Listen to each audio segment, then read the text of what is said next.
Assalamualaikum warahmatullahi wabarakatuh. Video pembelajaran kali ini adalah hidup penuh manfaat dengan menghindari akhlak tercela, di antaranya sum'ah, riya, hasad, dan takabur. Namun sebelum lebih lanjut membahas masalah ini, kita lihat dulu peta konsepnya. Sebagaimana kita ketahui bahwa dinul Islam itu terdiri dari 3 pilar penopang. Yang pertama akidah, yang kedua ibadah, yang ketiga akhlak. Akidah adalah keyakinan atau tauhid, yaitu suatu kepercayaan kepada Allah Subhanahu wa taala, kepercayaan terhadap Zat yang Maha Kuasa dan Maha Esa. Pilar yang kedua adalah ibadah. Ibadah merupakan manifestasi dari akidah seseorang. Semakin baik akidah seseorang, maka akan makin baik pula ibadahnya. Pilar yang ketiga adalah akhlak. Akhlak pun sama, ini akan kembali kepada akidah. Artinya, akidah seseorang yang baik tentu akan melahirkan akhlak yang baik pula. Akhlak secara umum kita bagi menjadi 2 bagian. Yang pertama akhlakul majmumah atau akhlakul syai'ah. Yang kedua adalah akhlakul mahmudah atau akhlak yang tercela. Baiklah, kita kembali kepada pokok persoalan tentang menghindari akhlak tercela. Ada beberapa akhlak tercela yang akan kita bahas pada video pembelajaran kali ini, yaitu yang pertama sum'ah dan riya.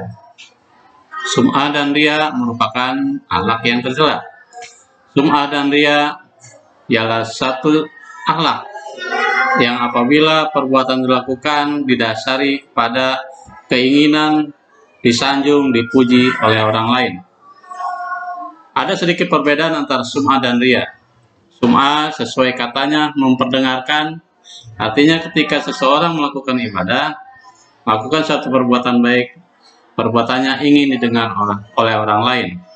Sedangkan riya adalah satu perbuatan yang dilakukan dengan tujuan untuk dapat dilihat oleh orang lain. Riya ini dibagi menjadi 2 tingkatan, yaitu riya kholis dan riya syirik. Riya kholis yaitu melakukan ibadah hanya mendapatkan pujian dari manusia semata. Sedangkan riya syirik yaitu melakukan suatu perbuatan karena niat menjalankan perintah Allah, tetapi sekaligus juga karena ingin mendapatkan sanjungan dari orang lain. Sifat tercela, akhlak tercela yang selanjutnya adalah hasad dan takabur. Yang pertama hasad. Hasad adalah sifat seseorang yang merasa tidak senang terhadap kebahagiaan orang lain. Apabila orang lain memperoleh suatu kenikmatan dan ia ingin kenikmatan itu hilang dari orang tersebut. Menurut Imam Ghazali ada 3 jenis hasad yang membahayakan manusia. Yang pertama yaitu mengharapkan hilangnya kenikmatan yang dimiliki oleh orang lain dan ia mendapatkan nikmat tersebut. Yang kedua, mengharapkan hilangnya kebahagiaan orang lain, sekalipun ia tidak mendapatkan apa yang membuat orang tersebut bahagia. Asalkan orang lain jatuh menderita, maka ia merasa bahagia. Dan yang ketiga adalah merasa tidak ridho terhadap nikmat yang diberikan oleh Allah Subhanahu wa taala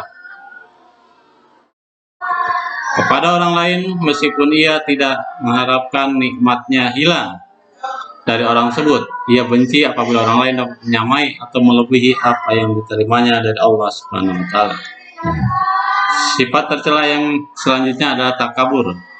Takabur adalah sikap seorang yang menunjukkan sifat sombong atau merasa lebih kuat, lebih hebat dibanding orang lain.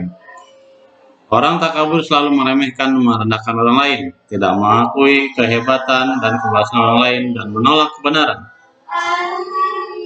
Sifat takabur akan mendapat dampak negatif bagi seseorang. Di antaranya pertama, dibenci oleh Allah Subhanahu wa taala dan Rasulnya. Kemudian yang kedua, dibenci dan jauh oleh masyarakat. Yang ketiga, mata hatinya terkunci dari memperoleh hidayah kebenaran. Dan yang keempat, mendapatkan siksa dan kehinaan di akhirat. Dan yang kelima, tentunya akan dimasukkan ke dalam neraka. Sifat tercela yang lainnya adalah hidup berpoya-poya. Berpoya-poya merupakan pola pikir, sikap dan tindakan yang tidak seimbang dalam memperlakukan harta.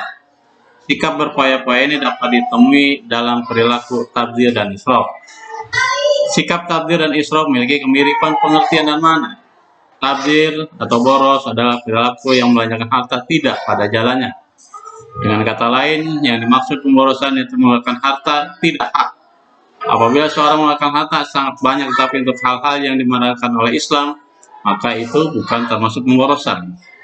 Sebaliknya, jika seseorang mengeluarkan harta meskipun sedikit, tetapi untuk hal-hal yang dilarang agama, maka ia termasuk pemboros.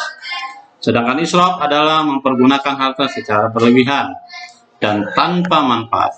Seseorang disebut berlaku israf apabila ia membelanjakan harta melewati batas kepatutan menurut ajaran Islam dan tidak ada nilai manfaatnya untuk kepentingan dunia maupun akhirat. Sifat israf ini dipengaruhi oleh godaan uang dan harta kepada seorang yang lemah imannya. Demikian barangkali video pembelajaran tentang akhlak tercela. Terima kasih, mudah-mudahan ada manfaatnya. Assalamualaikum warahmatullahi wabarakatuh.